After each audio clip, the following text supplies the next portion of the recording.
I never imagined my own parents would one day look me in the eye and tell me my children weren't welcome in their home. Yet there I was, standing in my kitchen, clutching my phone like it had burst into flames. The clock on the wall ticked loudly, each second punctuating the silence that followed my mother's words. Thanksgiving was just weeks away, and her voice had been unnervingly cheerful when she called, a tone I'd come to recognize as the calm before a storm. "Honey, we need to talk about Thanksgiving this year," she'd said, her words dripping with faux warmth. For a fleeting moment, I'd let myself hope. Maybe this year would be different.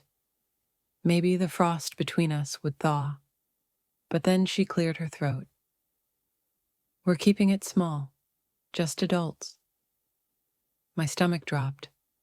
Small meant my brother Daniel's polished, quiet boys were invited, while my spirited 7-year-old daughter, Emma, and 4-year-old son, Lucas, who built pillow forts instead of reciting poetry, were not. "They're a bit energetic," Mom said, as if describing stray dogs. I gripped the counter until my knuckles turned white, the familiar sting of rejection settling in. Daniel's children were refined. Mine were an inconvenience. By the time I hung up, my hands trembled.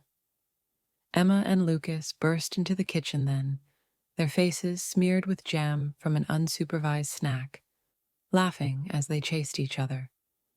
They hurled themselves at my legs, oblivious to the grenade their grandparents had just tossed into our lives. "Can we make pies for Thanksgiving, Mommy?" Emma asked, her eyes wide. I swallowed the lump in my throat. "We'll make 2 pies," I said, forcing a smile. But that night, as I lay awake, rage simmered beneath my skin. This wasn't just about a holiday. It was about a lifetime of being second best, and my children paying the price. The next morning, I canceled the credit card my parents had secretly used for years. They'd guilted me into adding them as authorized users during a financial rough patch, then conveniently forgot to stop swiping it. For groceries, vacations, even Daniel's lawn care. The final statement showed $12,000 in charges. When Mom called, shrieking about declined transactions, I didn't flinch. "Consider it repayment for my childhood," I said coldly. Her tears turned venomous. "You'll regret this." But the real war began at Christmas. A certified letter arrived, its contents a slap, a lawsuit demanding grandparents' rights to see Emma and Lucas. My lawyer scoffed. "They'll lose, but they'll bleed you dry fighting." So I fought dirtier. I uploaded every voicemail, every text. "Your kids are too loud. We need $500 by Tuesday," to a family group chat.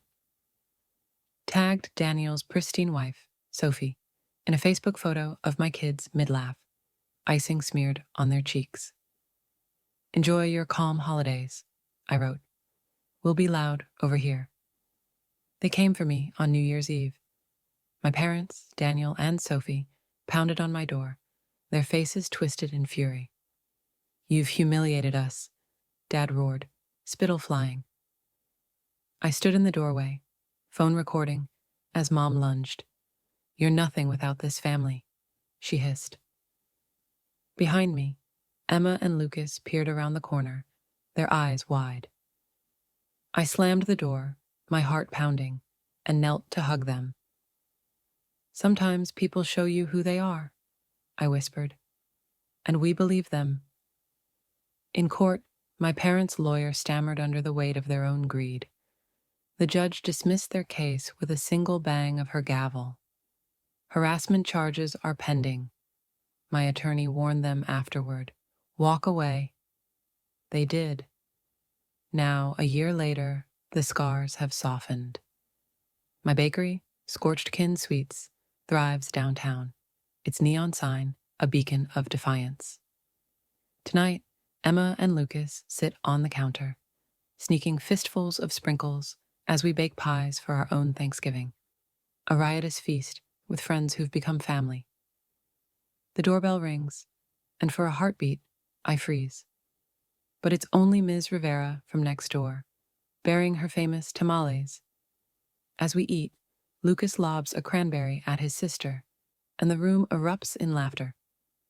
I lean into Liam, his arm warm around my shoulders. "They'd hate this," he murmurs, nodding at the chaos. I grin. I know. Later, I snap a photo of the wreckage, half-eaten pies, flour dusting the floor like snow, and text it to my parents. No reply comes, just silence, thick and sweet, like the frosting on my children's smiles.